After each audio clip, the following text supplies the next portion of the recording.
안녕하세요. 우리 주변에서 지나치게 의료 쇼핑을 하는 분들을 가끔 보는데요. 이런 분들 앞으로 주의하셔야 되겠습니다.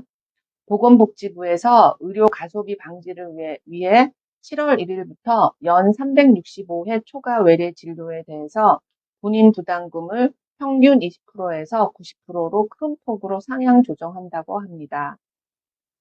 제2차 국민건강보험 종합계획을 통해서 나왔는데요. 불필요한 의료 남용에 대해서 관리를 강화하고 합리적인 의료 이용을 유도하기 위한 취지입니다. 우리나라는 연간 외래 이용 횟수가 해외 다른 나라보다 훨씬 높습니다.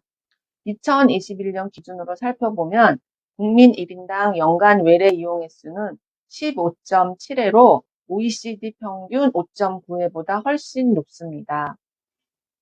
특히 1년 365일 초과 이용자는 2021년에는 2,561명, 2022년에는 2,488명, 2024년에는 2,448명으로 상당히 많습니다.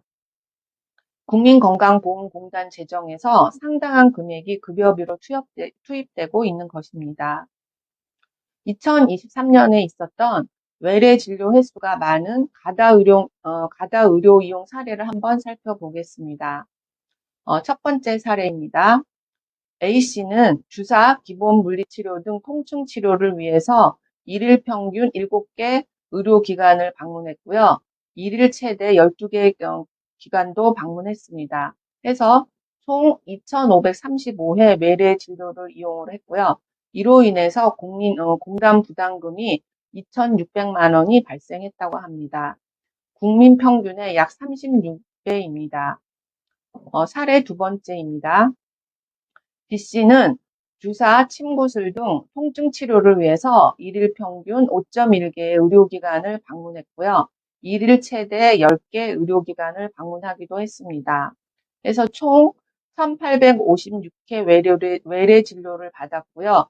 이로 인해서 공단 부담금이 2,500만 원이나 발생했습니다. 국민 평균의 약 35배입니다. 이렇게 사례를 살펴보니 생각보다 정말 심각한 것 같습니다. 그럼 이런 의료 가소비를 방지하기 위해서 7월 1일부터 실시되고 있는 본인 부담 차등화 제도 주요 내용을 살펴보겠습니다. 적용 범위는 연 365회 초과 외래 진료가 해당이 되고요. 이때 약 처방 일수, 입원 일수 등은 제외가 됩니다.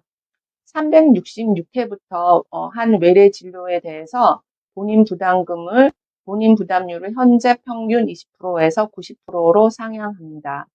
예를 들어서 물리치료비 약 5,100원이 들었다면은 366회부터는 약 15,200원을 부담하게 됩니다.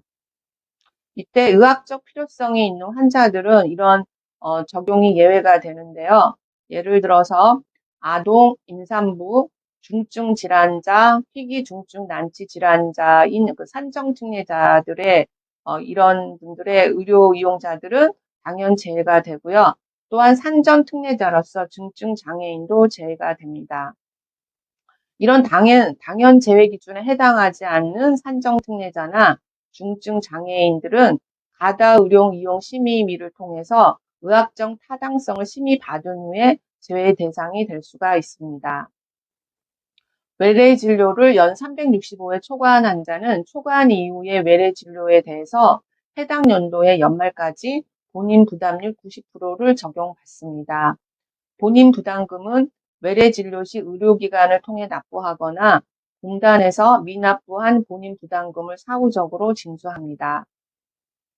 그럼 매일매일 셀 수도 없고 365일을 넘었는지 어떻게 확인할 수 있는지 궁금하실 텐데요. 의료기관에서는 공단의 수진자 자격조회 시스템을 통해서 환자별로 외래 진료 횟수가 연 365회를 초과하는지 여부를 확인하고 안내할 수가 있고요. 매월 30회 이상 외래 진료자 등을 대상으로 월별로 의료 비용 횟수를 알린다고 합니다.